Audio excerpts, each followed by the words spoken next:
Concrètement, le budget est très fortement orienté vers l'action sociale, qui est notre cœur de métier, avec une amélioration des conditions d'accueil dans nos accueils de proximité, une modernisation pour favoriser l'accès aux droits, parce que l'accès aux droits est un élément central.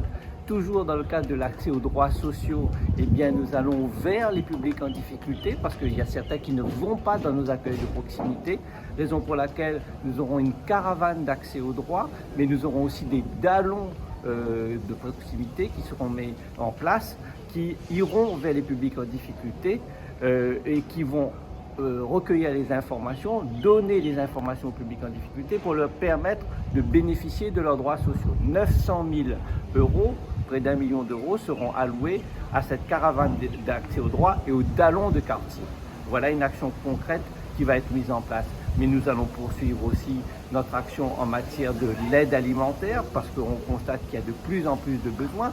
Le chèque CAPA qui a connu un vrai succès, près de 35 000 personnes l'année dernière ont bénéficié de ce chèque alimentaire et d'hygiène pour 1,2 million d'euros va être reconduit. Le pass bien-être également, les différents dispositifs d'aide sociale vont être reconduits et d'autres nouveaux vont arriver.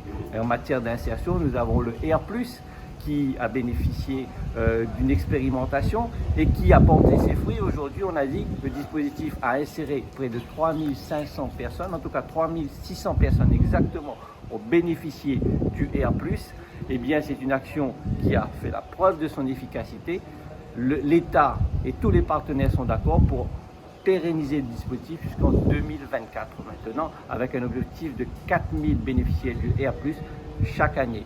Le R+, c'est une allocation qui permet de garder ses droits sociaux pour les bénéficiaires du RSA quand ils veulent se former et travailler. Autrement dit, pour cumuler aux aides sociales, aux revenus du travail ou de la formation. Dans l'urgence, nous avons attribué à la demande de la commune de Saint-Denis, parce qu'on travaille en véritable partenariat avec la commune, une aide de 170 000 euros pour participer aux frais d'hébergement temporaire de toutes ces familles qui ont été endeuillées et qui sont aujourd'hui sinistrées.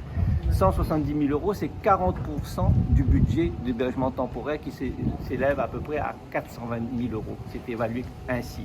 À cela se rajoutent les chèques alimentaires qui ont été dispensés aux familles nécessiteuses qui sont victimes de ce drame-là.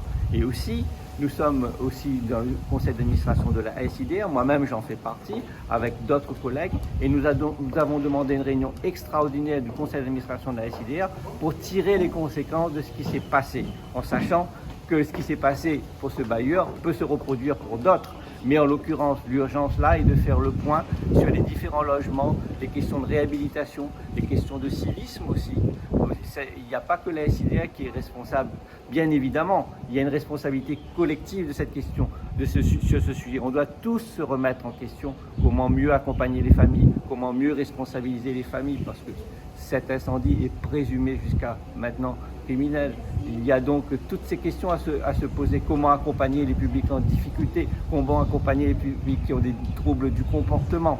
Comment faire en sorte qu'il y ait une meilleure réhabilitation et éviter les incendies parce que justement, eh bien, les immeubles ne sont plus adaptés.